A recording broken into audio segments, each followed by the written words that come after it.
So Susie, we're here. Another week, another game. Just reflecting a little bit on last week and what the mood's like in the camp at the moment. Yeah, girls are feeling good. We've picked up a few bumps and bruises last week, so they've been nursed and are back recovered. Yeah, but the girls are, really pleased with what we put on the field last Saturday. It wasn't perfect. We've looked at a few tweaks and just tried to prepare for Quins coming to town as best we can. You must have been pleased with how they executed the game plan that you would have put into place. Yeah, they did. I think we dealt with the elements really well because it was a tricky old windy day with the rain. I think our game management was the best it's been, and that's what got us. And alongside our physicality, especially in defence, that got us the result basically at the end of the day. But, Saturday's another day. Who knows what the weather's going to be? Quins are an incredibly physical side, probably the most physical side in the league. Really powerful pack and very skillful backs. So really big test coming.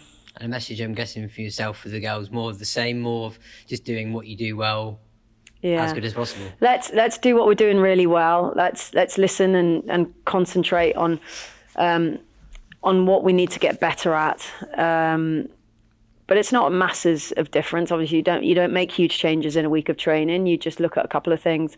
And then let's really embrace the opportunity to play another top side. How big a moment do you see that as last week? Obviously, taking the scalp off last season, or the double champions, the last 2 seasons must be a really good feeling. Oh, it's brilliant. It's great. It's a great one for confidence for our squad, who are a new squad, a young squad, who are growing into the league. But, to do that in our first season is massively exciting. It holds massive promise for the future. But the most important thing is that it breeds confidence, doesn't it? If you beat a really good side, it breeds confidence, no matter whether it's Saracens, Bristol, whoever come, or if we go away. But, we'll get to play them again, and no doubt it'll be a different story. But, at the moment, we'll go with the fact that we beat a really good side and we'll move forward. And as tough tests come week on week, facing another unbeaten side in Harlequins, like you say, going to be a very tough occasion again. Of course. Quins are the only unbeaten side now. And what a side they bring. But I've already touched on them. We'll respect them for who they are and who's within their setup. We know them really well. We've had a look at them and what they're doing. They haven't been on the field for 2 months, which is unbelievable. So we could catch them a little bit cold. But we won't rely on that. We'll prepare properly. And then, as I said, if we can come out in the way we took the field on Saturday, that puts you on the massive front foot for the next 70 minutes. But yeah, it's all about ourselves. And looking forward to the weekend. Obviously, losing your Spanish contingent to go over and play internationals. How's that changed around? And who are we looking at coming in them positions? Well, not a massive difference. Obviously, Pat wasn't able to be on the field last week anyway, but she was there supporting the girls as she is. But Flo did really well, and it gave Meg an opportunity.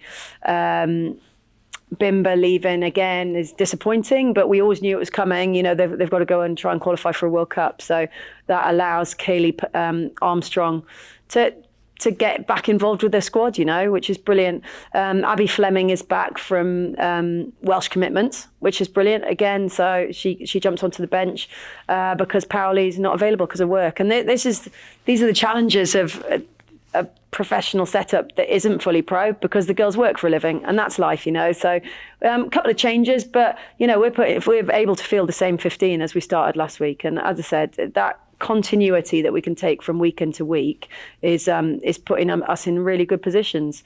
So yeah, really excited. We touched on it last week, but your new signings coming in and making debuts, that must have been a good feeling, and finding their feet with the other girls and the way that each other play. Yeah, I mean, Rachel came on, she did really well and scored a try. So that's nice for her. Everyone else got on the field. Didn't probably get as long as they wanted, but that, every week's going to be different. So hopefully we can give them more opportunity this week, depending how the game's going. But really good to have everybody pushing to get in that starting shirt.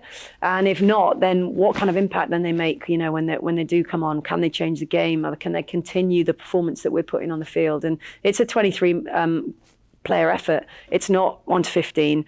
Because if it was, then, you'd only have 15 in the squad. So, it's brilliant that everyone's pushing us forward. And just a final one for me, we saw the stats come through. We've had over 100,000 people watch your game at the weekend over the live streams from England Rugby, which is a fantastic thing. Just touch on that a little bit. We're going to be streamed again this week on our own channels. How good is that for you to be able to see fans being able to kind of interact with your team and see what you're doing out on the pitch? It's absolutely brilliant. You know, I think on the day there were 4,000 or 5,000, which is just brilliant that people took the time and had the interest to watch the women's game, to watch what was a really good game of rugby. And that's the most important thing. It's what we're putting on the field. You know, people can't come and watch us live. Women's rugby is a massively growing sport, you know, one of the biggest growing sports. And with it comes the following of fan bases. And the most important thing is, you know, those young people that are watching, they're rugby players, you know, and they want to play the game and they want to learn and be a part of it. So the fact that we can do it is absolutely brilliant. And I know the girls are really buzzing from it. You know, they've got people supporting them all around the world in their home countries. So it's the next best thing to, you know, being here in the flesh.